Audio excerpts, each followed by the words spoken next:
কোরবানি হলো একটা ত্যাগ। কোরবানি আদম আলাইহিস সালাতু ওয়াস সালাম থেকে শুরু হয়েছে। শুধু ইব্রাহিম নবীর আদর্শ নয়, ইব্রাহিম নবীর থেকেই শেষ কোরবানি শুরু হয় এমনটা না। আদম আলাইহিস সালাতু ওয়াস সালাম থেকে কোরবানি ছিল, আমার নবী পর্যন্ত কোরবানি। সুবহানাল্লাহ। আদম আলাইহিস সালাতু ওয়াস সালাম থেকে প্রত্যেকটা নবীদের যুগে কোরবানি ছিল, তবে এখনকার কোরবানি আর তখনকার কোরবানির মধ্যে বেশ কম ছিল। আদম নবীর সময় কোরবানি আর এখনের কোরবানি কি ছিল? ব্যতিক্রম ছিল। ব্যতিক্রম কি? তখনকার কোরবানি আপনার প্রিয় বস্তুটাকে পাহাড়ের উঁচু টিলায় রেখে দিলে যার কোরবানি আল্লাহর কাছে কবুল হয়, তার বস্তুটাকে আল্লাহ আসমান থেকে একটা আগুন পাঠাইয়া এটাকে জ্বালায়া পোড়াইয়া দিত। কথা বুঝতেছেন? ওই যে হাবিল আর কাবিল দুই ভাই, তাদের প্রিয় জিনিসগুলা পাহাড়ের উপরে রেখে দিছে। কাবিলের কোরবানি আল্লাহ কবুল করে নাই, হাবিলের কোরবানি আল্লাহ আগুন দিয়া জ্বালাইয়া দিছে। তখনকার সিস্টেম ছিল আগুনে জ্বালায়া পোড়াইয়া দিলে বোঝা যাইতো ওনার কোরবানি আল্লাহ কবুল করছে। এই সিস্টেমটা যদি এখন চালু থাকতো তাহলে উপায় ছিল। কথা হয় না? কত বড় লোকরা ধরা পড়তো, ঠিক নেই? হ্যাঁ, কথা হয় না? দি কত লেবাসদারি ধরা পড়তো। আজকে 5 লাখ 10 লাখ টাকা তার ঢুল ফিরাইয়া ওই ইউটিউব সোশ্যাল মিডিয়াতে ঢুকলে দেখা যায় বড় বড় বাজারে গিয়া ক্যামেরাম্যান নিয়ে কয় এটা কত দাম, কয়েক কোটি টাকা, কোনো অসুবিধা নাই, গাড়ির তুল। এটা একটা বেড়াগিরি। তো এই কুরবানি লয়ে যখন দেশ হয়তো আর ঈদগাহ মাঠে সবাই যার যার গুরু রাইকে আসতো, একটু পরে গিয়া দেখতো আগুনে যারটা জ্বালাইছে তারটা কবুল হয়েছে, যারটা জ্বালায় নাই তারটা কবুল হয় নাই। তখন কি বুঝতেন? বড় বড় হাজি সাহেবদের কোরবানি যখন কবুল হয় নাই মানুষে দেখতো, তখন ফেসবুক সোশ্যাল মিডিয়াতে বলতো অমুক হাজির কোরবানি আল্লাহ আগুন দিয়ে জ্বালায় নাই। রাস্তাঘাটে মুখ দেখানো সম্ভব ছিল? হ্যাঁ, কথা বল না? তখন প্রতিটা মানুষ ধরা খাইত। কথা ঠিক নেই? জায়গায় জায়গায় ধরা খাইতে করতে দেখছো নি? টিটকারি মস্কারি করতে কইতে কি হাজি সাহেব টেকা কিতা করেন তা ডাইনা বা মেমনা আসে নাইলে দি কবুল হয়েছে নাতি সবাইটা আগুন দিয়ে আল্লাহ জ্বালাইলো, আপনারটা জ্বালাইলো না কেরে? ডাইন বাম কিছু করেন নাকি? টিটকারি মস্কারি রাস্তাঘাটে করতো, ঠিক কিনা? আল্লাহ ইব্রাহিম আলাইহিস সালাতু ওয়াস সালামের সন্তানের বিনিময়ে আল্লাহ বলেন আজকের থেকে আর কোনোদিন মানুষ জবাই করতে হবে না, প্রিয় বস্তু আগুন দিয়ে জ্বালানোর দরকার হবে না। এখন থেকে গবাদি পশুগুলাকে তোমরা আল্লাহর রাস্তায় কোরবানি করে দাও। আর এই গোস্ত তোমাদের জন্য হালাল। গোস্ত আমাদের জন্য কি হালাল? আমরা এই গোস্ত খাই। রক্ত আর গোস্ত আল্লাহর কাছে গ্রহণযোগ্য নয়। গ্রহণযোগ্য হলো তোমার মনের অবস্থা, তোমার তাকওয়া। গরু 5 লাখ দিয়া দাও, অসুবিধা নাই, টাকা আছে বেশি করে দাও, কিন্তু মনের মধ্যে যদি তাকে লোক দেখানো যা আমি যদি 2 লাখ 5 লাখ টাকা না দেই তাহলে আমার ইজ্জত থাকে না, আমি যে সমাজের মধ্যে একটা উল্লেখযোগ্য ব্যক্তি, আমার যে মোটামুটি কিছু একটা আছে, এটা তো বুঝাইতে হবে। মানে আমি যদি 60,000 70,000 দিয়ে টেম্পোরারি একটা গরু দেই, মানুষে কইব যে হে হার কিপটা। এই লোক শরম থেকে বাঁচার জন্য, মানুষের লজ্জার থেকে বাঁচার জন্য যখন আপনি কোরবানি দিবেন, দিলের অবস্থা কিন্তু আল্লাহর ডায়েরি তুইটা গেছে গা, আপনার দিল ভালো না। এই কোরবানির সময় সতর্কতা অবলম্বন করতে হবে। পারবো তো ইনশাআল্লাহ? কথা কয় না দি? হ্যাঁ, কোরবানির সময় সতর্কতা থাকার দরকার আসেনি? আর যারা বিশেষ করে আপনারা যারা শরীকে দেন তাদেরকে বারবার বলছি সাবধান, উল্টা পাল্টা লোক ঢুকানো যেত না। কথা বুঝতেছেন? এরপর আল্লাহ বলেন ওয়াতারাকনা আলাইহি ফিল আখিরিন, তোমার এই সন্তানকে আমি পরবর্তী বংশধরের মধ্যে চিরকালের জন্য তার প্রশংসা আমি রেখে দিব। ইসমাঈল আলাইহিস সালাতু ওয়াস সালামের প্রশংসা আছে না নাই? কথা কয় না? একবার কিয়ামত পর্যন্ত ইসমাঈল আলাইহিস সালাতু ওয়াস সালামের কথা এইভাবে মানুষ মিম্বরে বলতেই থাকবে, বলতেই থাকবে। সুবহান। আল্লাহ এই কথাটাই বলছেন যে এই সন্তান, বাবা যেমন পরীক্ষায় উত্তীর্ণ হয়েছে, সন্তান কি করছে? সন্তানও 100-এ পাস করছে। সন্তানও পূর্ণ প্রস্তুত নিছে যে আল্লাহর হুকুম বাস্তবায়ন করার জন্য একবার করে 1000 বার আমি আল্লাহর জন্য কোরবানি হইতে প্রস্তুত। এই জন্য আল্লাহ বলেন ওয়াতারাকনা আলাইহি ফিল আখিরিন, আমি তোমার পরবর্তী বংশধরের কাছে মধ্যে চিরকালের জন্য এই ছেলের প্রশংসা রেখে দিব। সুবহানাল্লাহ।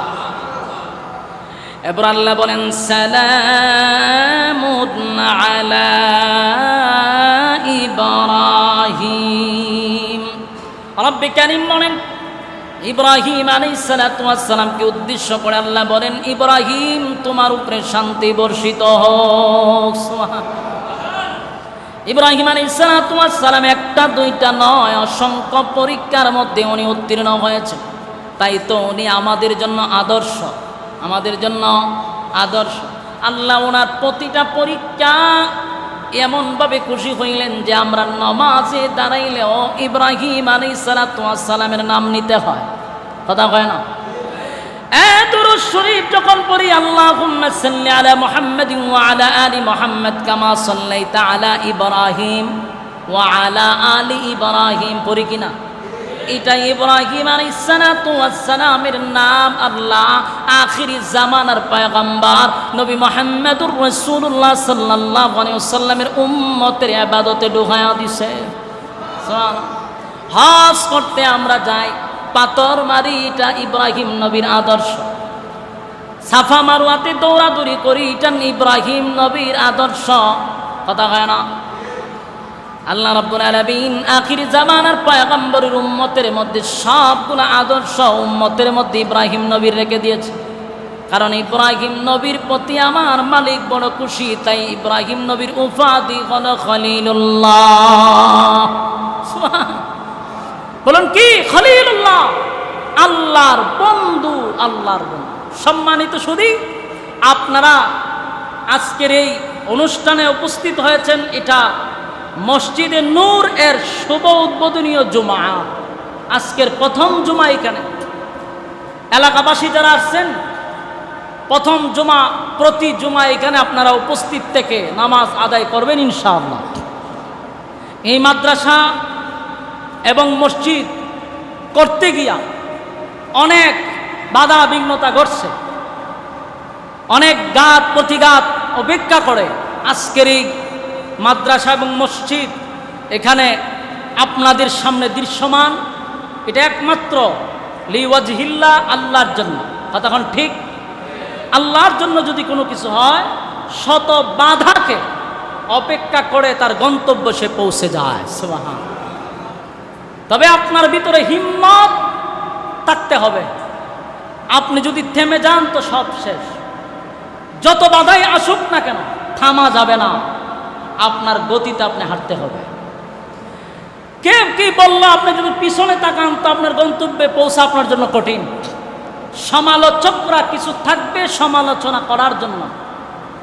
সমালোচকদের কাজ হলো অন্যকে নিয়ে সময় নষ্ট করা, নিজেকে নিয়ে সে ভাবে কম, অন্যকে নিয়ে ভাবে বেশি। যতগুলা সমালোচক আছে এরা কোনো সময় দেখছেননি কোনো সাকসেসফুল হইতে? কথা বলেন। যারা মানুষের সমালোচনায় ব্যস্ত থাকে এরা কোনো একটা গন্তব্যে পৌঁছতে পারছে এমন ইতিহাস আছে? বরং যাদেরকে নিয়ে বেশি সমালোচনা করা হয় এরা গন্তব্যে পৌঁছে গেছে। এই জন্য এই মাদ্রাসা মসজিদ করতে গিয়া যতই বাধা আসুক উনি থামেন নাই। আল্লাহ রাব্বুল আলামিন এর দ্বারায় আজকের এই প্রতিষ্ঠান আপনাদের সামনে দৃশ্যমান। আল্লাহ রাব্বুল আলামিন এই মাদ্রাসা মসজিদকে কিয়ামত পর্যন্ত কবুল করুক, সকলে বলি আমিন। সম্মানিত সুধী, আমাদের গাজী উসমানী সাহেব কারা নির্যাতিত একজন আলেম, বাতিলের বিরুদ্ধে যার বলিষ্ঠ কণ্ঠস্বর, বাতিলের কাছে যিনি মাথা নত করতে কখনোই রাজি নয়, প্রয়োজনে কারাবন্দী হয়েছেন, নির্যাতিত হয়েছেন, সেই সৈনিক আপনাদের সামনে উপস্থাপন করবেন তার মূল্যবান নসিহত। আপনারা তা মনোযোগ সহকারে কথাগুলি শ্রবণ করবেন। আমার কথার মধ্যে যদি কষ্ট পেয়ে দেখেন আল্লাহর রাস্তে মাপ চাই। আমি আপনাদের কাছ থেকে বিদায় নিচ্ছি। যেহেতু সামনে কোরবানি, এদিক লক্ষ্য করে আপনাদের সামনে সূরা সাফফাত থেকে কয়েকখানা আয়াতে কারিমা তেলাওয়াত করছি। কোরবানি আমাদের খুব নিকটবর্তী। কোরবানি শব্দের অর্থই হলো ত্যাগ করা। আমরা ত্যাগ করব। কুরবানি বলতে আমরা বুঝি জবাই করলেই কুরবানি, আসলে এমনটা না। কুরবানিটা অনেক ক্ষেত্রে ব্যবহার করা হয়। যেমন আপনি সকালবেলা ঘর থেকে বাহির হয়েছেন, সন্ধ্যাবেলায় ঘরে ফিরছেন, সারাদিন আপনি কি করলেন? মাথার গাম পায়ে ফেলে কষ্ট করে যে উপার্জন করছেন, এটা আপনার ফ্যামিলির জন্য, বাচ্চা কাচ্চার জন্য, বিবির জন্য। এটাকে অনেকে বলে কোরবানি, যে আমি আমার সন্তানের জন্য, বিবি বাচ্চার জন্য কোরবানি করছি। আমরা হজ করতে যাই, এটাকে এক ধরনের কোরবানি বলা হয়, মালের কোরবানি, জানের কোরবানি।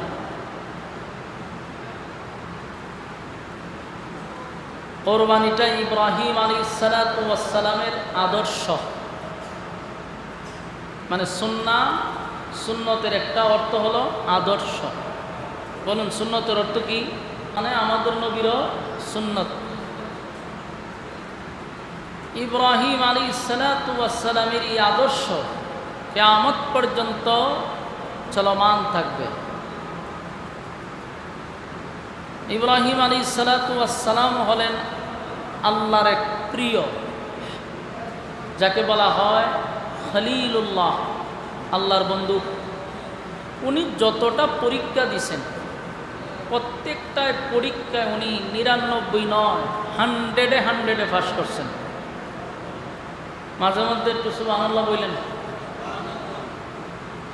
বলুন পরীক্ষায় 99-এ পাস করছে না 100? 99 নয়, 100-এ পাস করছে। যত পরীক্ষা দিয়েছেন সব পরীক্ষায় উনি উত্তীর্ণ। এজন্য আল্লাহ ওনার প্রতি খুব খুশি। অসংখ্য পরীক্ষার মধ্যে একটা হলো অগ্নি পরীক্ষা। নমরুদের আগুনের ভিতরে 40 দিন উনি ছিলেন। 40 দিন পর্যন্ত এই আগুনের ভিতরে থাকার পরে আল্লাহ আগুনটাকে এয়ার কন্ডিশন বানায়া দিছে। কুলনা ইয়া নারু কুনি বারদান ওয়া সালামুন আলা ইব্রাহিম। আগুনকে ঠান্ডা হওয়ার কথা বলে নাই, বলছে আরামদায়ক হয়ে যাও, তার মানে এয়ার কন্ডিশন হয়ে যাও, ঠান্ডাও না গরমও না। আগুন থেকে 40 দিন পর বাহির হওয়ার পরে নমরুদ তো ভয় পাওয়ার কথা, ভয় পাইছে, কিন্তু ঈমান আনে নাই। এরকম আশ্চর্যজনক দৃশ্য দেখার পরেও ঈমান আনে নাই। ইব্রাহিম আলাইহিস সালাতু ওয়াস সালামকে উলঙ্গ করে আগুনে ফেলানো হয়েছিল, কিন্তু আল্লাহ রাব্বুল আলামিন জান্নাতের পোশাক পরাইয়া ওনাকে 40 দিন পরে বাইর করছে। এই দৃশ্য দেখার পরে কি আনা দরকার ছিল? ঈমান আনার দরকার ছিল। আশ্চর্যের বিষয়, আমাদের দেশে অনেকে কিন্তু ফু দিয়া ডিম ফাড়াইতে পারে, জানেননি? ফু দিলে ডিম পেটটা যায়। আমি এমনও দেখছি ফু দিয়া গ্লাস ফাটাই গেছে। এইগুলা দেখলে মানুষ কি হয়? আকর্ষণ বাড়ে, যে সর্বনাশ, উনি বহুত বড় কামেল ফির, উনি বহুত বড় কামেল ফির। ফু দিলে ওনার ফুয়ের মধ্যেই এত তেজ যে গ্লাস ফাটতে যায়। আমি আমার নিজ চোখকে দেখছি ফু দিয়া গ্লাস ফাটাইতে। আর এগুলো আশেপাশের মানুষ যারা দেখছে, এই লোকের খুব ভক্ত হয়ে গেছে যে উনি সাধারণ কোনো মানুষ না। বলুন তো দেখি, ফু দিয়া গ্লাস ফাটাইলেই পীর হওয়ার জন্য এটা কোনো শর্ত? কথা কন্যা দি, আপনাদের এখানে যিনি আসবেন হেফাজতের মহাসচিব আল্লামা শেখ সাজিদুর রহমান দামাত বরকাতুহু, উনি কোনোদিন ফু দিয়া গ্লাস ফাটাইছে? এজন্য কি উনি পীর হওয়ার যোগ্য না? বরং হাজার হাজার আলেমের উস্তাদ, কয়েকটা মাদ্রাসার শেখুল হাদিস। তো কেরামত শুধু ফু দিলে, ফু দিয়া যে গ্লাস ফাটাতে জিন্নাতে ফু দেয়, যেগুলারে হাজির করে রাখে এগুলো ফু দিয়া গ্লাস ফাটায়, যেটা আমরা দেখি না। তো ইব্রাহিম আলাইহিস সালাতু ওয়াস সালাম আগুনের ভিতর থেকে তাদের চোখের সামনে তারা উলঙ্গ করে ফালাইল। এত ভয়াবহ আগুন, এটা কয়েক মাস পর্যন্ত আগুনটারে খুব সেতাইছে। এতদিন পরে আগুন থেকে বাহির হয়েছে, তাও উলঙ্গ অবস্থা না, জান্নাতের কাপড় পরিধান করে। এই দৃশ্য দেখে তো কালেমা পড়ার কথা ছিল, কিন্তু সব মানুষের কপালে হেদায়েত নাই। বলুন, সবার কপালে হেদায়েত আছে? এমনও মানুষ আছে যাদেরকে ওয়াজ করতে করতে শেষ, ফেরেশতারা ওয়াজ করলে কাম হবে না, কারণ তার কলবে আল্লাহ মন মাইরে দিচ্ছে, হেদায়েত নাই। তো নমরুদ কালেমা পড়ল না। ইব্রাহিম আলাইহিসসালাতু ওয়াসসালাম চিন্তা করলো, এত কিছুর পরেও যেহেতু এটি পরিবর্তন হয়েছে না, ঠিক জায়গাতে আমার থাকার দরকার নাই, এই এলাকাতে আমি থাকবো না। ইব্রাহিম আলাইহিসসালাতু ওয়াসসালাম তখন আল্লাহ রাব্বুল আলামিন এই কথাটা কোরআনের মধ্যে আল্লাহ তুলে ধরেছেন যে ইব্রাহিম আলাইহিসসালাতু ওয়াসসালাম তখন সিদ্ধান্ত নিলেন এলাকায় উনি থাকবে না। وقال إني ذاهب إلى ربي سيهدين। উনি এলাকা ছেড়ে চলে গেলেন আর বললেন, আমি আমার রবের দিকে চললাম, রব আমাকে হেফাজত করবে। সুবহানাল্লাহ। আমি আমার রবের দিকে চলে গেলাম, এবং তিনি যাওয়ার সময় কথা বলতেছে যে আমি যে যাচ্ছি, কার দিকে যাচ্ছি? রবের দিকে যাচ্ছি। সুবহান। চলে গেছে, দেশ ছেড়ে দিছে। কিন্তু উনি যাওয়ার সময় চিন্তা করলেন একটা পর্যায়ে যে আমি যদি দুনিয়ার থেকে চলে যাই, পরবর্তীতে নেতৃত্ব দেওয়ার মতো, আমার পরে নেতৃত্ব দেওয়ার মতো এমন একজন লোক দরকার। তাই উনি আল্লাহর কাছে দোয়া করলেন। যেই সময় দোয়াটা করে ওনার বয়স, অনেকটা রেওয়ায়াত আছে, কোনো রেওয়ায়াত আছে 120 বছর ছিল, আবার কোনো জায়গায় লেখা আছে 83 বছর। উনি যখন আল্লাহর কাছে দোয়া করে তখন কোনো জায়গায় আছে 120 বছর, কোনো জায়গায় 83 বছর বয়সে উনি দোয়া করলেন কি, রব্বি হাবিলি মিনাস সালিহিন, যে আল্লাহ আপনি আমাকে নেককার সন্তান দেন। বলুন তো দেখি, এই বয়সে সন্তান হওয়ার সম্ভাবনা আসেনি? আপনারা আমার সাথে একটু কথা কইেন, তাহলে আমি বুঝবো যে আপনারা আমার কথা বুঝতেছেন। 120 বছরের একটা বৃদ্ধ যে হাঁটতে পারে না, শরীর কাঁপে, এমন লোক সন্তান জন্ম দেওয়ার ক্ষমতা রাখে? এই বয়সে উনি দোয়া করলেন, রব্বি হাবিলি মিনাস সালিহিন, আল্লাহ আপনি আমাকে একটা নেককার সন্তান দান করেন। যেই সময় সন্তান হওয়ার সম্ভাবনা নাই, কিন্তু আল্লাহ যদি চায় সম্ভব হয় কিনা? আল্লাহ চাইলে সম্ভব। দোয়া কবুল হয়ে গেছে। সুবহানাল্লাহ। বলুন, দোয়া কবুল হয়। দোয়া কবুল হওয়ার সাথে সাথে আল্লাহ রাব্বুল আলামিন উত্তর দিলেন।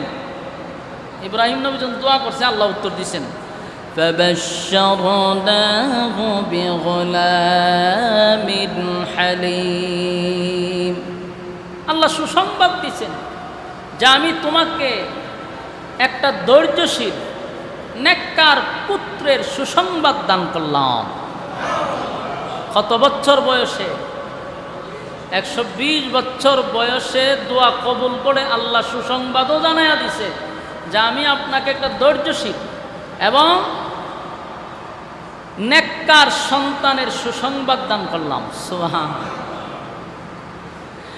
120 বছর বয়সে একটা সন্তান যখন কারো গড়ে হয়, মনে করেন খালি এটা না, এরকম আছে যে 10 বছর পরে অনেকের একটা সন্তান হয়। কত কিছু করে, কত ডাক্তারের কাছে যায়, কত কিছু করে, কত হুজুরার কাছে যায় যে হুজুর আমার সন্তান হয় না, সন্তান হয় না, সন্তান হয়। 10 বছর পরেও যদি কারো করে সন্তান হয়, এই সন্তানের কদর কি পরিমাণ, তার প্রতি মায়া মহব্বত কি পরিমাণ হয়, দ্বিগুণ বেড়ে যায়। 120 বছর পরে যখন সন্তান হয়েছে, এই সন্তানের প্রতি বাবা এবং মার কতটুকু মায়া মহব্বত হবে, আমার কথা কি বুঝতেছেন? ইব্রাহিম আলাইহিসসালাতু ওয়াসসালামের শেষ বয়সে সন্তান হয়েছে, এই সন্তানের প্রতি মায়া কম না বেশি? মারাত্মক মায়া এবং মহব্বত, এত ভালোবাসা, এত মহব্বত। তো ইব্রাহিম আলাইহিসসালামের এই মায়া মহব্বত ছেলের প্রতি খুব বেশি।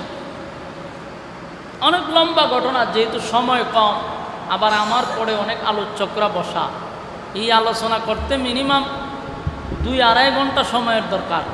বিস্তারিত যদি আমরা আলোচনা করি, সংক্ষেপে যদি বলি, মা বাবার স্বপ্ন আছে না নাই? ছেলেটাকে লেখাপড়া করাবে, একটা ভালো জায়গায় দিবে, ভালো লেখাপড়া করবে, এরকম অনেক স্বপ্ন থাকে তার ভবিষ্যৎ নিয়ে মা বাবার একটা স্বপ্ন থাকে।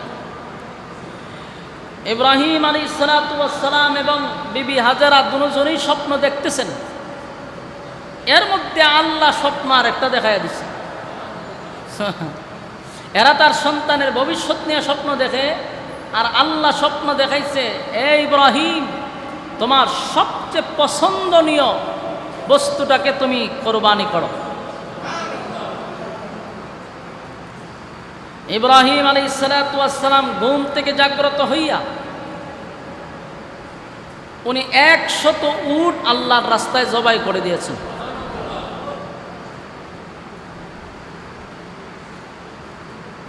100 উট আল্লাহর রাস্তায় জবাই করে দিছে।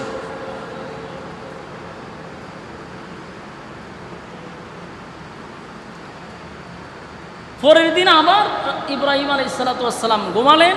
ঘুমের ঘরে আবার ইব্রাহিম আলাইহিসসালাম স্বপ্ন দেখে আল্লাহ বলতেছেন, হে ইব্রাহিম, তোমার সবচেয়ে পছন্দনীয় বস্তুটাকে কোরবানি করো।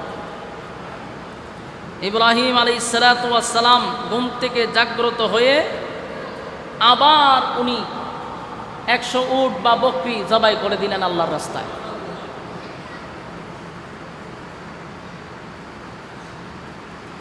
তৃতীয় দিন আবার স্বপ্নে দেখলেন যে আল্লাহ বলতেছেন, হে ইব্রাহিম, তোমার সবচেয়ে পছন্দনীয় বস্তুটাকে আমার রাস্তায় কোরবানি করে দাও। ইব্রাহিম আলাইহিসসালাম চিন্তা করলো, 200 উট বকরি আমি জবাই করলাম আল্লাহর রাস্তা, এরপরে আমি স্বপ্নে দেখতেছি আমার সবচেয়ে প্রিয় বস্তু। তার প্রিয় বস্তুকে ইব্রাহিম তো আলাইহিসসালাম তো সাধারণ নয়, আল্লাহর পয়গম্বর এবং একজন রাসূল। উনি চিন্তা করলেন যে আমার সবচেয়ে প্রিয় এবং মহব্বতের বস্তু হলো আমার সন্তান। তার মানে আল্লাহ আমার সন্তানকে চাচ্ছে কোরবানি দেওয়ার জন্য। আল্লাহ যদি আমার সন্তানকে চায়, তাহলে আমার সবচেয়ে প্রিয় বস্তু আমার সন্তানকে আল্লাহর রাস্তায় আমি কোরবানি দিয়ে দিব। সুবহান। সিদ্ধান্ত ওনার চূড়ান্ত, যে এইটাই আমি বুঝতে পারছি আল্লাহ আমার কি বুঝাইতে চাচ্ছে। আমার সবচেয়ে প্রিয় এবং মহব্বতের তো আমার সন্তান। তো বারবার কেন আল্লাহ বলতেছে তোমার মহব্বতের জিনিসটাকে কোরবানি দাও? মহব্বতের বস্তু হলো আমার সন্তান, ছাড়া তো আমার এর চেয়ে বেশি মহব্বতের কিছু নাই। তাহলে আল্লাহ আমার সন্তানকে চাচ্ছে, আমি আমার সন্তানকে কোরবানি দিব। বিবিকে বললেন যে আমার সন্তানকে সাজায়া গুজায়া দাও, আমি তাকে এক জায়গায় নিয়ে যাব।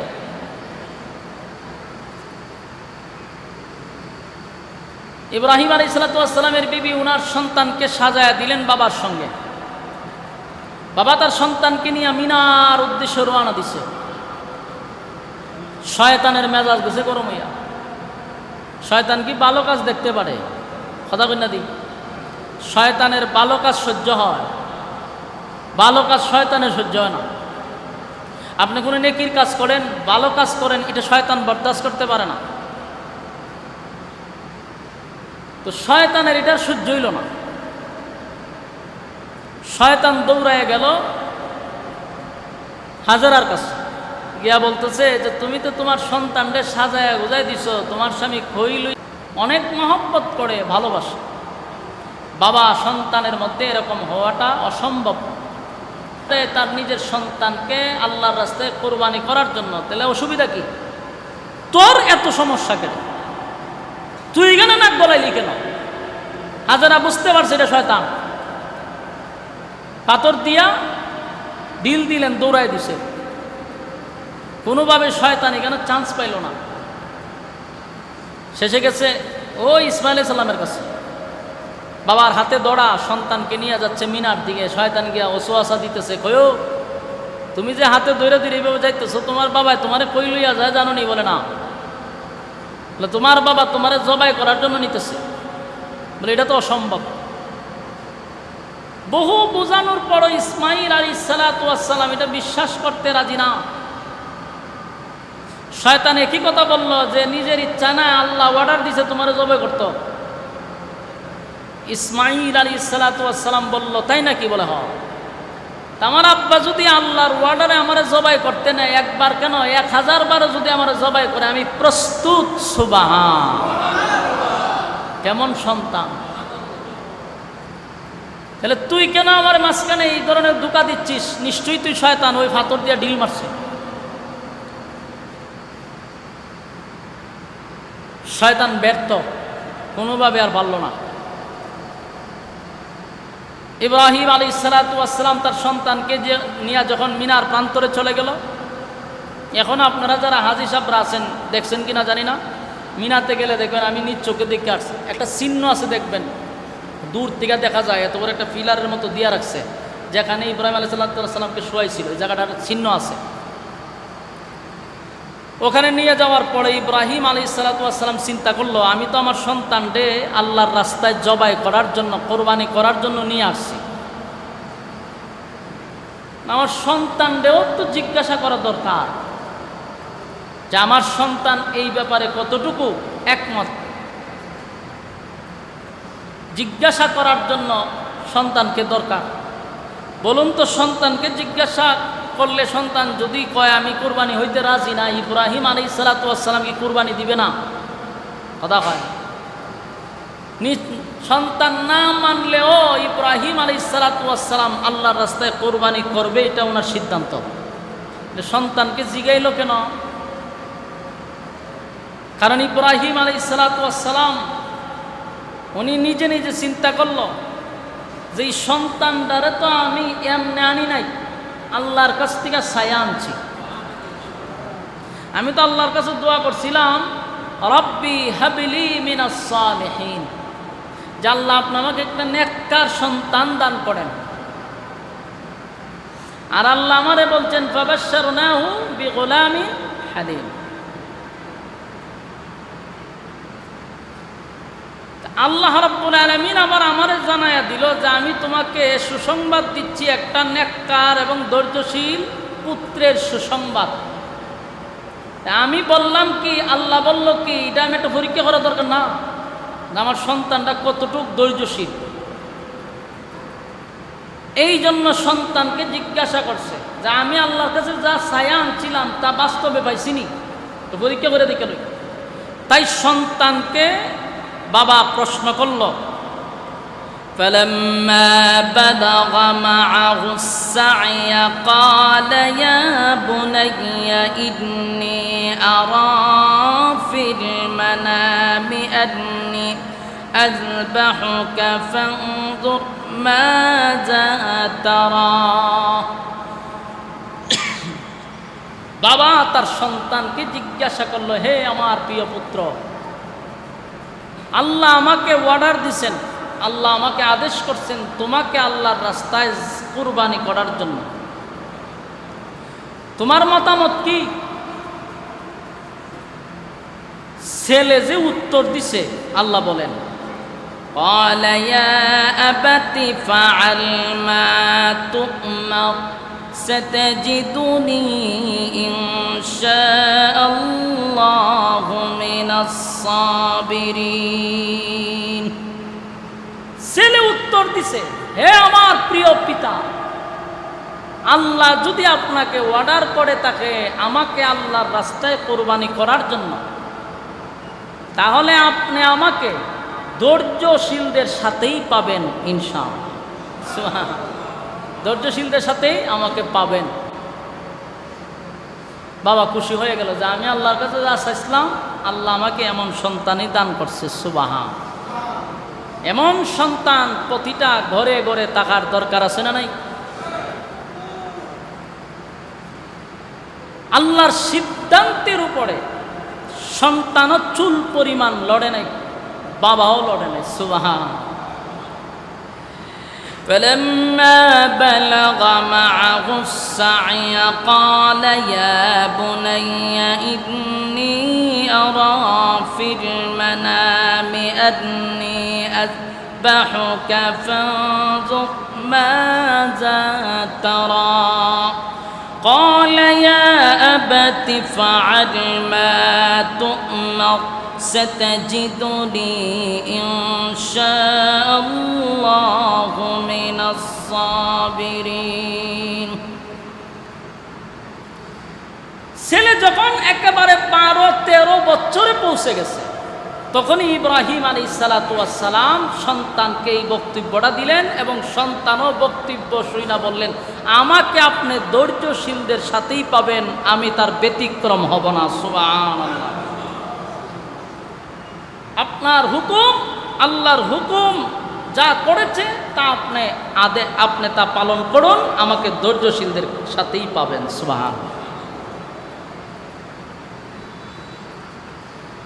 এখন পুত্রের কথা শোনার পরে বাবার বসে থাকা নাই, বাবা পূর্ণ প্রস্তুতি নিল। সুবহানাল্লাহ।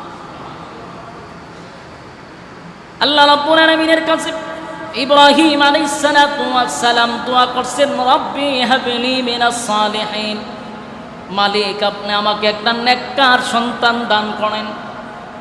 রব্বুল আলামিন নেককার সন্তান দান করছেন, আগেই সুসংবাদ জানায়া দিয়েছেন, فبشرناه بغلام حليم, আমি তোমাকে একটা সুসংবাদ জানাচ্ছি, এটা হলো ধৈর্যশীল এবং নেককার সন্তান তোমাকে দান করব। সুবহানাল্লাহ।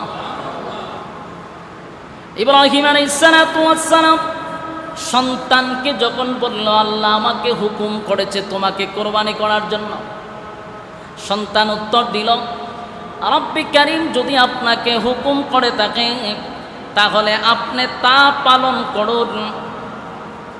সন্তান বলেন, ক্বালা ইয়া আবাতি ফাআল মা তু'মার সাতাজিদুনি ইনশাআল্লাহু মিনাস সাবিরিন। সুবহানাল্লাহ। হে আমার পিতা, আমার আব্বা জান, আল্লাহ আপনাকে যা হুকুম করছে আপনি তা পালন করুন, আমাকে ধৈর্যশীলদের সাথেই পাবেন। সুবহানাল্লাহ। ইব্রাহিম আলাইহিস সালাতু ওয়াস সালাম সন্তানকে জবাই করার জন্য যখন একেবারে সন্তানের কাছে চলে গেল, সন্তানকে জবাই করবে, ফালাম্মা আসলামা ওয়া তাল্লাহু লিল জাবিল, শেষ পর্যন্ত দুজন যখন পূর্ণ প্রস্তুতি নিল, ইব্রাহিম আলাইহিস সালাতু ওয়াস সালামের ছেলে বললেন, বাবা আল্লাহর হুকুম পালন করতে গিয়া যদি আমি আপনাকে মাঝে মধ্যে ডিস্টার্ব করি, কারণ আমি তো মানুষ, আমাকে যখন আপনি জবাই করতে যাবেন আমি কিন্তু ভয়ে অনেক সময় চটপটি করতে পারি, আমার হাত পা গুলি লড়াচড়া করতে পারে আমার অজান্তে। ফালাম্মা আসলামা ওয়া তাল্লাহু লিল জাবিন, ইব্রাহিম এবং তার পুত্র যখন একেবারে পূর্ণ প্রস্তুতি নিছে, শুয়ে গেছে, পিতা তার সন্তানকে আল্লাহর রাস্তায় জবাই করবে, সন্তান কি বলে যে আমার অজান্তে যদি আমার হাত পা লড়াচড়া করে তাহলে আপনার কষ্ট হবে। সুবহানাল্লাহ। কেমন সন্তান! ইব্রাহিম আলাইহিস সালাতু ওয়াস সালাম তো আল্লাহর কাছে চাইয়া আনছে, রব্বি হাবলি মিনাস সালিহিন, আল্লাহ আপনি আমাকে নেককার সন্তান দেন। তাহলে এটা কেমন নেককার হবে? সুবহানাল্লাহ। ফাবাশশারনাহু বিগুলামিন হালিম, যেখানে রব্বি কারীম ঘোষণা দিয়েছেন, আমি তোমাকে নেককার সন্তান, ধৈর্যশীল একটা সন্তান দান করছি। সুবহানাল্লাহ। নাকি সাধারণ কোনো ছেলে, পরবর্তীতে যিনি নবী হবেন। ইব্রাহিম আলাইহিস সালাতু ওয়াস সালাম যখন তাকে শোয়া দিল, ইব্রাহিম আলাইহিস সালাতু ওয়াস সালাম পূর্ণ প্রস্তুতি নিল।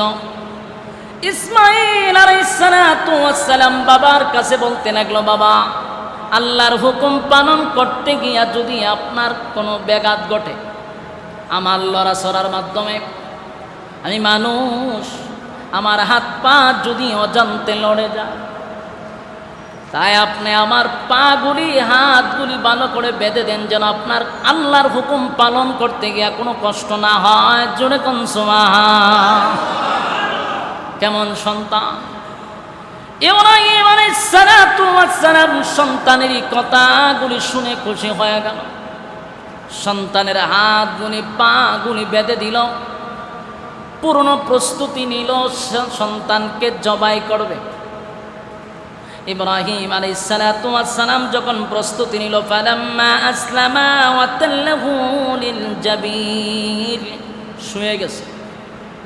পিতা পুত্র পূর্ণ প্রস্তুতি নিয়ে গেছে। আল্লাহ তখন ডাক দিছে যে সর্বনাশ, পুরা কাজ তো কমপ্লিট। আল্লাহ তখন ডাক দেয়, ওয়ানাদাইনাহু আইয়া ইব্রাহিম। সুবহানাল্লাহ। আল্লাহ ডাক দিয়া কয়, আল্লাহ আওয়াজ দিছে, আওয়াজ, হে ইব্রাহিম সাবধান। قد صدقت الرؤيا إنا كذلك نجزي المحسنين। আল্লাহ প্রথম ডাক দিছে, হে ইব্রাহিম দাঁড়াও। قد صدقت الرؤيا إنا كذلك نجزي المحسنين। তুমি তোমার স্বপ্ন বাস্তবায়ন করেছো। সুবহানাল্লাহ। তুমি তোমার স্বপ্ন বাস্তবায়ন করছো। বলুন, আল্লাহ কি চাইছিল ইসমাইল আলাইহিস সালাতু ওয়াস সালামকে জবাই করে রক্ত বাইর করতে? এটা চাইছিল আল্লাহ? আপনি আমি যে কুরবানি দিই, কুরবানির উদ্দেশ্য কি? তাকওয়া। দিলের অবস্থা আল্লাহ পরীক্ষা করে। ইব্রাহিম আলাইহিস সালাতু ওয়াস সালামকে আল্লাহ একবারও বলে নাই যে তোমার সন্তানকে তুমি জবাই কমপ্লিট করে ফেলো, এই কথা বলে নাই। বলছে তোমার প্রিয় বস্তুটাকে আল্লাহর রাস্তায় কোরবানি করো। এখানে জবাই করার কথা বলে নাই, কোরবানির কথা বলছে। কোরবানি অনেক অর্থে বোঝানো হয়। ইব্রাহিম আলাইহিস সালাতু ওয়াস সালাম তার স্বপ্নটাকে বাস্তবায়ন করছেন। আল্লাহ যেটা চাইছিল ইব্রাহিম নবী তা দেখায়া দিছে। আল্লাহ যা চাওয়ার ছিল আল্লাহ তা পেয়ে গেছে। সুবহানাল্লাহ। বলুন, আমাদের কাছে আমরা কোরবানি দেই 5 লক্ষ টাকার গরু, টাকা দিয়ে আনছে, সারা বাজারে ডুল ফিটাইছে, এটার গলার মধ্যে মালা লাগাইয়া, সিংহের মধ্যে রং লাগাইয়া, ঢোল বাজায়া বাড়িতে আনছে, অমুক একটা কোরবানি দিয়েছে 5 লাখ টাকা দিয়া। আপনি কত টাকা দিয়া কোরবানি দিয়েছেন এটা আল্লাহ দেখে। হ্যাঁ, কথা বলেন। 5 লক্ষ টাকা দিয়ে আপনি কোরবানি দিয়েছেন এটা আল্লাহ দেখে। অনেকে বুঝুক আর না বুঝুক, কেউ ঠিক হই। তাহলে তো যদি আল্লাহ 5 লক্ষ টাকার দিকে তাকাইতেন, তাহলে মানুষ সবচেয়ে বেশি টাকা দিয়ে কোরবানি দিত। এটা তো আল্লাহর উদ্দেশ্য না। উদ্দেশ্য হলো তাকওয়া। মনের ভিতরে কি আছে? রক্ত মাংস আল্লাহর কাছে পৌঁছে না। বলুন, গরুর রক্ত মাংস পৌঁছে না? আপনার দিলের অবস্থা পৌঁছে, আপনার ভিতরের অবস্থাটা আল্লাহ দেখে। এই জন্য যারা কোরবানি দিবেন, অনেকে শরীকে দেয় না, 7 জন মিল্লা দেয়নি। আপনারা কি কথা কই না? ছাইরা দিতাম আমি, ছাইরা দিলে আমার সুবিধা। আমার মাদ্রাসা রাত্রে তে মানুষ এসে বসে রয়েছে, প্রতি জুমায় দূর দূরান্ত তে মানুষ আসে সাক্ষাতের লেগা। না আমি জানাইছি বিপদ বইরা, আপনারা যদি ভাবে চুপ তখন আমার লেগে বলা, ছেড়ে দিব না আমি। ইব্রাহিম আলাইহিস সালাতু ওয়াস সালামের ঘটনা বলার উদ্দেশ্য হলো এটা ইব্রাহিম নবীর আদর্শ, মানে আমাদের নবীরও আদর্শ। এখান থেকে মূল বিষয়টা শিক্ষা গ্রহণ করা যে আল্লাহ রক্তর দিকে তাকায় না। যদি রক্তর দিকেই তাকাইতো তাহলে ইসমাইল আলাইহিস সালামকে ছুরি লাগাইয়া গলা কাটা না পর্যন্ত আল্লাহ থামতেন না। কথা কয় না? আল্লাহর উদ্দেশ্য তো রক্ত না, উদ্দেশ্য হলো দিলের অবস্থা। আপনারা 7 জনে যারা শরীক দেন, কথাটা খুব গুরুত্বপূর্ণ, খুব গুরুত্বপূর্ণ। যারা শরীকে কুরবানি দেন ভালো করে শুনেন। 7 জনে যারা কুরবানি দেন, এদের মধ্যে যদি একজনেরও মনের ভিতরে উল্টা পাল্টা থাকে, 7 জনের কুরবানি শেষ। কিতাব বুঝছেন? কথা বুঝেননি কিছু? শরীক লইয়াতে কুরবানি দেন, যদি প্রত্যেকটা শরিকদারের টাকার মধ্যে কোনো বেজাল থাকে, এটা যদি সুদের টাকা থাকে, ঘুষের টাকা থাকে, দুর্নীতির টাকা থাকে, সাদাবাজের টাকা থাকে, হ্যাঁ, অবৈধ টাকা থাকে, আর এই টাকা যদি এই 7 জনের মধ্যে একজনের থাকে, 7 জন শেষ। কথা বুঝতেছে না? 7 জনই ঘুষ খাওয়ান লাগবে না, একজনের যদি টাকার মধ্যে বেজাল থাকে 7 জন শেষ। বুঝা শূন্য শরিকের মধ্যে ঢুকাইবেন। আপনি ভালো, আপনার মন ভালো, টাকা হালাল, সব ঠিক আছে, কিন্তু লইছেন একটা বান্দর, এটা টাকা বিভিন্ন জায়গাত লাগায়, এটা রাস্তার ছাদাবাজির টাকা পাইছে কিছু, ওই যে নেতা ফেতার লাগে ঘুরে কিছু সাদার টাকা দেয়, এরপরে দুর্নীতির টাকা, ঘুষের টাকা, সুদের টাকা, এটা সব একটা ভ্যারাইটি স্টোর আইনা দিছে আপনার কাছে, নেন আমি 10,000 টাকা দিছি আমার এক শরিক, এই যে শরিকটা দিলেন এরা যাচাই বাছাই আপনি করলেন না, 7 জন শেষ। 7 জনের মধ্যে 6 জন আছেন আল্লাহর ওলি, সব শেষ। কারণ আপনাদের উচিত যাদেরকে শরিকের ভিতরে ঢোকাবেন এর টাকা কোথার থেকে আসে, হে কি করে, এ লোক ভালো নেই, এগুলো যাচাই করা দরকার। যাচাই না করার কারণে বাকি সব জনের শেষ। এই জন্য নিয়তের উপরে সব কিছু ডিপেন্ড করবে। এই জন্য আল্লাহ ইসমাইল আলাইহিসসালামকে ইব্রাহিম আলাইহিস সালাম জব করুক, এটা আল্লাহ চায় নাই। আল্লাহ চাইছিল পূর্ণ প্রস্তুতি নিছে, মনের ভিতর পরীক্ষা করছে। সুবহানাল্লাহ। قد صدقت الرؤيا إنا রক্ত চায় না, দিলের অবস্থা চায়। ইব্রাহিম নবী তখন পুরা সিদ্ধান্ত নিছে সবাই করবে, গলার মধ্যে ছুরি লাগায়া দিছে। এমন সময় জিবরাইল আলাইহিস সালাম তার পূর্ণ টিম নিয়ে জমিনে অবতরণ করছে। আর এই দৃশ্য দেখা জিবরাইল সহ সবাই আশ্চর্য হয়ে গেছে। আসমানের নিচে জমিনের উপরে এমন আশ্চর্যজনক ঘটনা পৃথিবী কখনো দেখে নাই, ফেরেশতারা কখনো দেখে নাই। পিতা তার পুত্রকে জবাই করার জন্য পূর্ণ প্রস্তুতি।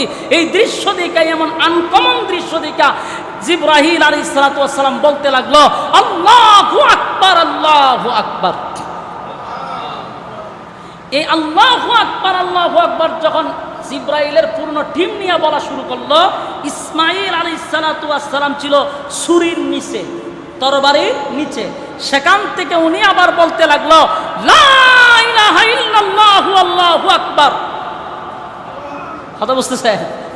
উনি নিচ থেকে বলতেছে, আর উনার কথা শুনে না ইব্রাহিম আলাইহিস সালাম বলতেছেন, আল্লাহু আকবার, আল্লাহু আকবার, ওয়ালিল্লাহিল হামদ। এই 3 জনের সমন্বয়ে তাকবীরে তাশরিক শুরু হয়েছে। কথা বুঝতেছেন? এটা কোথা থেকে আসছে তাকবীরে তাশরিক? ওই জিবরাইল, এরপরে ইব্রাহিম, ইসমাইল, 3 জনের সমন্বয়ে এই তাকবীর আসছে। 9 তারিখ থেকে শুরু করবেন, একেবারে শেষ করবেন কত তারিখে? 11 তারিখ, 13 তারিখ আসরের নামাজের পরে। হ্যাঁ, ইমাম সাহেব যদি বুঝলেও জায়গা, আপনারা বৈশা থাকেন, বলি ইমাম সাহেব কইছে না, তো আমরা কইতাম করে। ইমাম সাহেব বুঝলে গেল, পিছন থেকে স্লোগান দেওয়া শুরু করবেন। এটা প্রত্যেক নর এবং নারীর জন্য ওয়াজিব। কথা বুঝতেছে? এই দৃশ্য জিবরাইল আলাইহিস সালাম দেখে আশ্চর্য হয়ে গেছে যে সর্বনাশ, এমন আশ্চর্যজনক, এমন আনকমন দৃশ্য তো আমরা কখনো দেখি না। পিতা তার সন্তানকে জবাই করতেছে। আল্লাহ রাব্বুল আলামিন বলেন যে তুমি তোমার স্বপ্নকে বাস্তবায়ন করছো, আমার যা চাওয়া ছিল আমি তা পেয়ে গেছি। সুবহানাল্লাহ। قد صدقت الرؤيا إنا كذلك نجزي المحسنين। রব্বি কারীম বলেন, ইব্রাহিমকে উদ্দেশ্য করে বলেন, ওয়ানাদাইনাহু আইয়া ইব্রাহিম, হে ইব্রাহিম, قد صدقت الرؤيا إنا كذلك نجزي المحسنين। আমি যা চাইছিলাম তা পেয়ে গেছি, তুমি তার স্বপ্ন বাস্তবায়ন করছো। সুবহানাল্লাহ। এরপর আল্লাহ বলেন, ইন্না হাযা লাহুয়াল বালাগুল মুবিন। সুবহানাল্লাহ। আল্লাহ কয় নিশ্চয়ই এটি ছিল একটা পরীক্ষা। কে কয়? হ্যাঁ, কথা কই না দি আল্লাহ, মানুষও নাই, আবার আওয়াজও দেয় না। আল্লাহ এই ইব্রাহিম নবী যখন পূর্ণ প্রস্তুতি নিল, তখন আল্লাহ কি কয়? যেটা কি ছিল? কথা কয় না।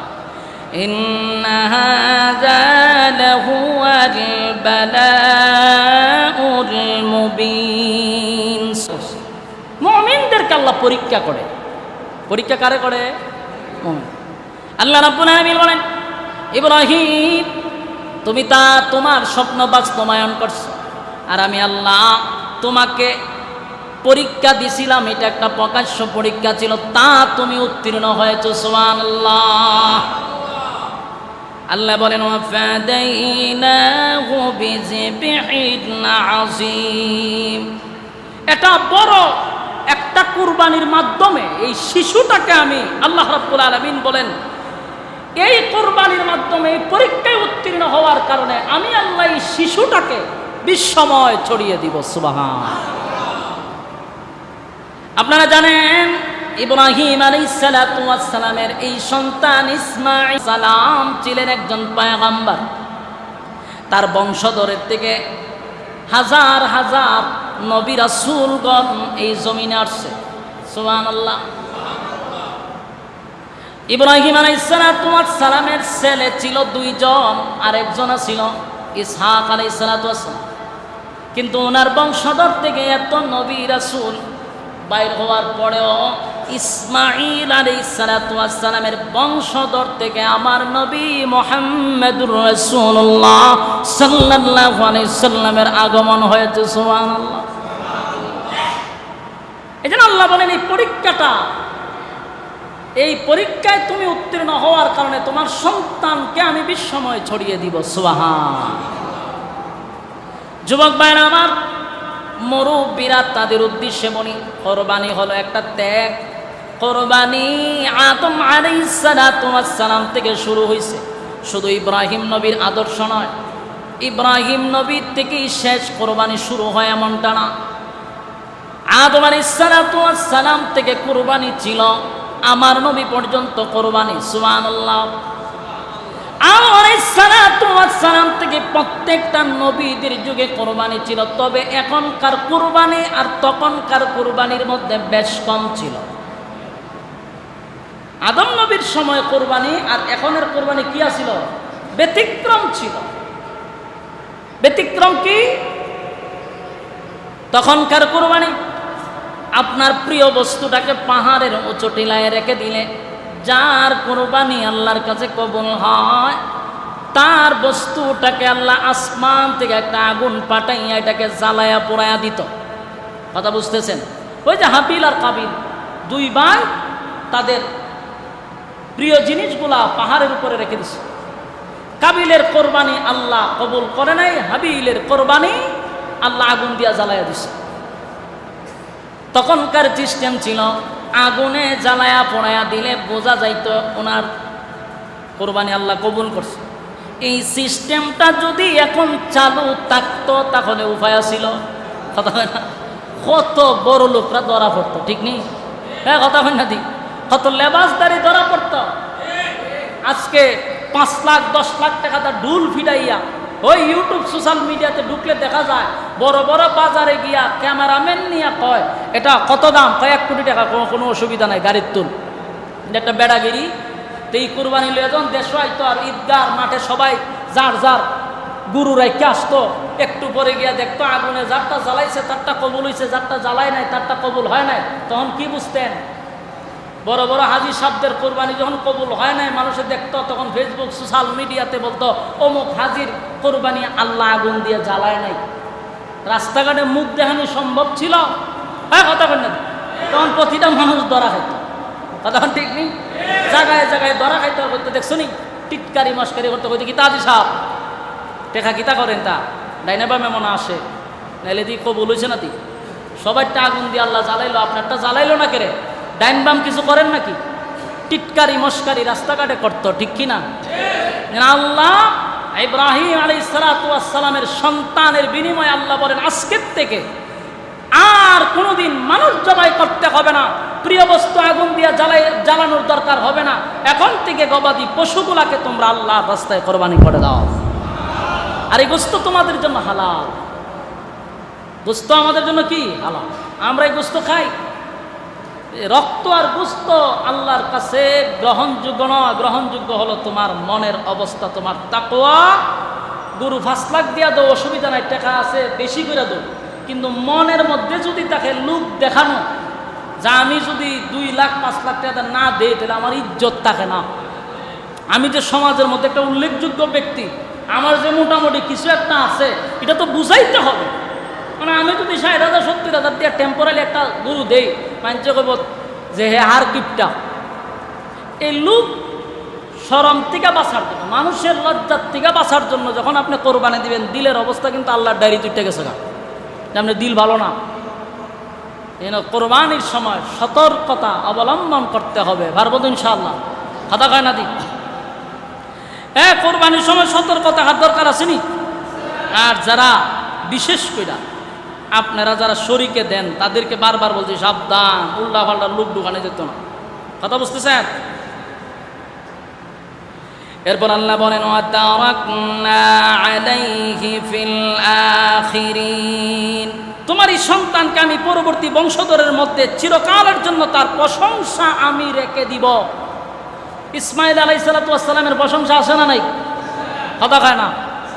একবার কিয়ামত পর্যন্ত ইসমাঈল আলাইহিস সালাতু ওয়াস সালামের কথা এইভাবে মানুষ মিম্বরে বলতেই থাকবে সুবহান। আল্লাহ এই কথাটাই বলছেন যে এই সন্তান, বাবা যেমন পরীক্ষায় উত্তীর্ণ হয়েছে, সন্তান কি করছে? সন্তানও 100-এ পাস করছে। সন্তানও পূর্ণ প্রস্তুত নিছে যে আল্লাহর হুকুম বাস্তবায়ন করার জন্য একবার করে 1000 বার আমি আল্লাহর জন্য কোরবানি হইতে প্রস্তুত। এই জন্য আল্লাহ বলেন ওয়াতারাকনা আলাইহি ফিল আখিরিন, আমি তোমার পরবর্তী বংশধরের কাছে মধ্যে চিরকালের জন্য এই ছেলের প্রশংসা রেখে দিব। সুবহানাল্লাহ। এরপর আল্লাহ বলেন সালামুন আলা ইব্রাহিম। রব্বে কারীম বলেন ইব্রাহিম আলাইহিস সালাতু ওয়াস সালামকে উদ্দেশ্য করে আল্লাহ বলেন ইব্রাহিম তোমার উপরে শান্তি বর্ষিত হোক। ইব্রাহিম আলাইহিস সালাতু ওয়াস সালাম একটা দুইটা নয়, অসংখ্য পরীক্ষার মধ্যে উনি উত্তীর্ণ হয়েছেন। তাই তো উনি আমাদের জন্য আদর্শ, আমাদের জন্য আদর্শ। আল্লাহ ওনার প্রতিটা পরীক্ষা এমনভাবে খুশি হইলেন যে আমরা নামাজে দাঁড়াইলেও ইব্রাহিম আলাইহিস সালাতু ওয়াস সালামের নাম নিতে হয়। কথা কয় না? দুরূদ শরীফ যখন পড়ি আল্লাহুম্মা সাল্লি আলা মুহাম্মাদিন ওয়া আলা আলি মুহাম্মাদ কামা সাল্লাইতা আলা ইব্রাহিম ওয়া আলা আলি ইব্রাহিম, পড়ি কিনা? এটা ইব্রাহিম আলাইহিস সালাতু ওয়াস সালামের নাম আল্লাহ আখিরি জামানার পয়গম্বর নবী মুহাম্মদুর রাসূলুল্লাহ সাল্লাল্লাহু আলাইহি ওয়াসাল্লামের উম্মতের ইবাদতে ঢুকায়া দিছে। হজ করতে আমরা যাই, পাথর মারি, এটা ইব্রাহিম নবীর আদর্শ। সাফা মারওয়াতে দৌড়াদৌড়ি করি, এটা ইব্রাহিম নবীর আদর্শ। কথা কয় না? আল্লাহ রাব্বুল আলামিন আখিরি জামানার পয়গম্বরের উম্মতের মধ্যে সবগুলো আদর্শ উম্মতের মধ্যে ইব্রাহিম নবীর রেখে দিয়েছে। কারণ ইব্রাহিম নবীর প্রতি আমার মালিক বড় খুশি, তাই ইব্রাহিম নবীর উপাধি হলো খলিলুল্লাহ। বলুন কি? খলিলুল্লাহ, আল্লাহর বন্ধু, আল্লাহর বন্ধু। সম্মানিত সুধী, আপনারা আজকের এই অনুষ্ঠানে উপস্থিত হয়েছেন, এটা মসজিদে নূর এর শুভ উদ্বোধনীয় জুমা।